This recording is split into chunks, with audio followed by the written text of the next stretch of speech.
Hello everyone, my self Sandeep Bishnoi, chartered accountant and account officer. आप सबका स्वागत है टीम सीए वन एग्ज़ाम के यूट्यूब चैनल पर। नई वैकेंसी है उत्तर प्रदेश के अंदर, अपने जो पावर सेक्टर है, विद्युत सेवा आयोग है, इलेक्ट्रिसिटी कॉरपोरेशन है, उसके अंदर। और पोस्ट का नाम है असिस्टेंट अकाउंटेंट यानी सहायक लेखाकार। करीब 250 पोस्ट है, अच्छी खासी पोस्ट है 250।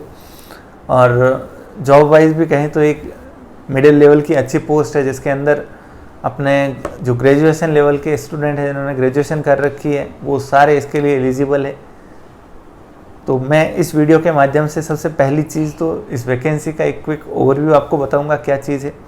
दूसरा, आपको किन सोर्सेज के ऊपर ट्रस्ट करना चाहिए, किस तरीके से अपने स्टडी को प्लान करना चाहिए, ओवरऑल आपका तैयारी का एक प्रारूप क्या रहना चाहिए। कोशिश करूँगा मैं मेरी तरफ से आपको बेस्ट चीज़ बताऊँ, बाकी आप लोगों का अनुभव भी आप शेयर कीजिएगा। सबसे पहले तो 250 के करीब पोस्ट है और इन्होंने सैलरी दे रखी है 29 to 94। ठीक है, पे मैट्रिक्स 5, मतलब करीब करीब आपको इनिशियली क्या कहते हैं 30 से 40 हज़ार रुपये तो मिनिमम मान के चलिए आप मिलेंगे। ठीक है, कौन होना चाहिए एलिजिबल व्यक्ति, कौन होगा जो अप्लाई कर सकता है? तो किसी भी विश्वविद्यालय से जिसने वाणिज्य में स्नातक की डिग्री की है, तो सबसे अच्छी बात है। जो कॉमर्स ग्रेजुएट है, जिन्होंने बीकॉम कर रखी है, वही एलिजिबल है। ठीक है, अगला मुद्दा है अपना कौन सा, सिलेक्शन का प्रोसेस क्या रहेगा। तो सिलेक्शन का प्रोसेस कुछ इस तरीके से है, जिसके अंदर अपना एक एग्ज़ाम होगा, मल्टीपल चॉइस बेस्ड। एग्ज़ाम के अंदर 2 भाग दे रखे हैं इन्होंने बेसिकली, एक फर्स्ट पार्ट है, एक सेकेंड पार्ट है। ये समझने वाली चीज़ है। फर्स्ट पार्ट के अंदर इन्होंने क्या किया है, कंप्यूटर से रिलेटेड ज्ञान के 50 क्वेश्चन होंगे। किससे रिलेटेड? कंप्यूटर से रिलेटेड, बेसिक जो कंप्यूटर होता है, कंप्यूटर के फंक्शंस, उसके अलग अलग की, उसके अंदर जो प्रोग्राम्स होते हैं, हार्डवेयर, सॉफ्टवेयर, रैम, रोम, जो आप जानते हो नॉर्मल कंप्यूटर, उसके एक 50 क्वेश्चन होंगे। और ये क्वालिफाइंग नेचर का है, 50% आपको इसके अंदर स्कोर लाना होगा। ठीक है। दूसरा, अगर जिसके 50 से कम है तो उसका सेकंड पार्ट का एवल्यूशन ही नहीं होगा। सेकंड पार्ट है जो अपना 100 नंबर का है, मेन जो ये मेरिट तय करेगा आपकी जो सिलेक्शन को आपको दिलाएगा। इसके अंदर क्या है, general Hindi, general English, Hindi और इंग्लिश का बेसिक है। दूसरा, अर्थमेटिक मतलब गणित से रिलेटेड और इनसे रिलेटेड कुछ। और तीसरा अपना सब्जेक्ट है अकाउंटेंसी, ऑडिटिंग और income tax. 3 he subject they रखे हैं, अकाउंटिंग, ऑडिट और इनकम टैक्स। और तीनों के अंदर भी सेलेक्टेड टॉपिक के नाम दे रखे हैं ग्रेजुएशन लेवल पे। जैसे अकाउंटिंग के अंदर trading, P&L account, balance sheet, bill of exchange, self leasing, balancing, capital, revenue, receipt payment, ये NPO वाले वो account, depreciation, branch, double account system, government का जो अकाउंटिंग होता है, BRS, rectification, balance sheet format and classification. अगर ये accountancy की बात करूँ तो ये बेसिकली CA फाउंडेशन लेवल का है।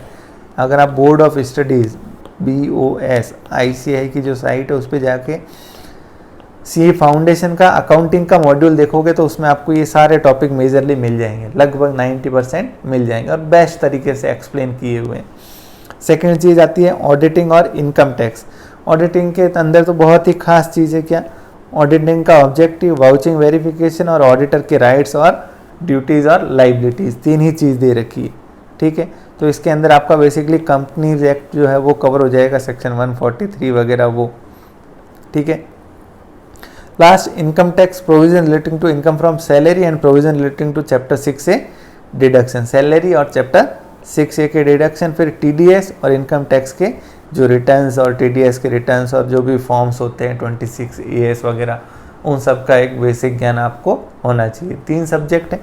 ठीक है, 1 नंबर का 1 सवाल होगा। टोटल कितने हो गए, 150 हो गए, 50 वो 100 ये, और नेगेटिव मार्किंग होती है 1/4 इसके अंदर। ठीक है, एग्ज़ाम कहाँ पे होगा तो ये देख सकते हो आप, यूपी के ही कुछ सिटीज़ है, वाराणसी, आगरा, मेरठ और लखनऊ। ठीक है। नेक्स्ट, इसको आवेदन कैसे करना है तो वो सारी चीज़ें तो यहाँ पे दे ही रखी है। मैं आपको डेट बता देता हूँ इम्पोर्टेंट कि कब से कब तक है। ये 8 तारीख से लेके 28 तारीख तक के, 8 अक्टूबर से 28 अक्टूबर तक आप इसके लिए अप्लाई कर सकते हो। तो वैसे देखा जाए तो अच्छी पोस्ट है, प्लस सबसे मेन चीज़ जो इसका सिलेबस है बहुत ही सेलेक्टेड है, तो आप इसको अच्छे से तैयार करके दे सकते हो और इजीली क्रैक भी कर सकते हो, प्रोवाइडेड छोटी छोटी बातें जो होती है ना, जो छोटे छोटे टॉपिक होते हैं, तो वहाँ क्वेश्चन भी है इस तरीके से आते हैं जो घुमा देते हैं। होते आसान है, लेकिन एक होता है ना, एक छोटी सी लाइन होती है, उसके अंदर ही कुछ बातें छुपी होती है, बस आपको उस तरीके से पढ़ना पड़ेगा। अकाउंटिंग के बिल्कुल बेसिक्स को समझना पड़ेगा, ठीक है। अब हम लोगों ने भी प्लान किया है, क्या प्लान किया कि अपने YouTube पे इसी चैनल पर एक तो live lectures plus recorded, same वही रिकॉर्डेड अवेलेबल होंगे। जो जो सेलेक्टेड टॉपिक है सिर्फ उन्हीं के, जिसमें आपने CA फाउंडेशन और ग्रेजुएशन पे बेसिक लेवल पे जो भी चीज़ें दे रखी है, चाहे अकाउंटिंग का प्रोसेस हो, चाहे ये जितनी भी बातें दे रखी है, trading P&L, bill of exchange, VRS, हो सकता है आप कुछ बातें भूल गए हो, सुनने में ही आसान लगते हैं लेकिन इनमें छोटी छोटी बातें होती हैं जो कंफ्यूज कर देती है। तो एक तो ये चीज़, प्लस इन सारे टॉपिक्स के अपने नोट्स एकदम शॉर्ट में, जिनमें सारी चीज़ें कवर भी हो 100%, और वो सबसे मेन चीज़ क्या हो, एकदम समराइज फॉर्म में हो, कंडेंस्ड फॉर्म में हो। तो अपने प्रोडक्ट को बार बार इम्प्रूव करने की कोशिश करते हैं। जैसे हमने लास्ट एग्ज़ाम के अंदर जो नोट्स दिए थे, तो उनको और बेटर तरीके से प्रेजेंट करके और ज़्यादा क्रक्स, और ज़्यादा उसकी समरी आपके सामने इस बार आपको मिलेगी। एंड लास्ट चीज़, हम इसमें क्या करने वाले हैं, MCQ plus mock test, practice के लिए MCQs और मॉक टेस्ट। अब लास्ट टाइम क्या थे, फर्स्ट टाइम हमने MCQs रिलीज़ किए थे, तो उसके अंदर कई जगह टाइपिंग एरर्स थे, कई बार क्वेश्चंस को अपलोड करते वक्त ऑप्शंस चेंज हो जाते थे, हालांकि वो 1-2% ही थे, मतलब 100 क्वेश्चन में 1-2 क्वेश्चन ऐसे थे। अब इस बार क्या किया, हमने पूरा समय देख के एक एक फैकल्टी ने सारे क्वेश्चंस को रिव्यू किया है, तो 100% एक्यूरेसी के साथ, 100% एक्यूरेसी के साथ, हिंदी हो चाहे इंग्लिश मीडियम हो, दोनों के अंदर ये सारे कंटेंट आपको मिलेंगे।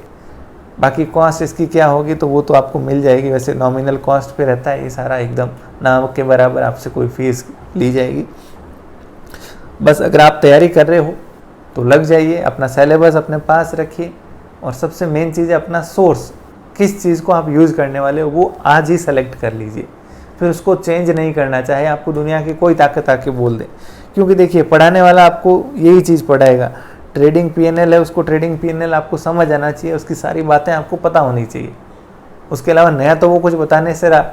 बस ये चीज़ जहाँ आपको समझ आ जाए, आपको लग जाए कि ये मेरे सही है, उस सोर्स के ऊपर टिके रहना, फिर उसको चेंज नहीं करना है। चलिए, थैंक यू वेरी मच, धन्यवाद।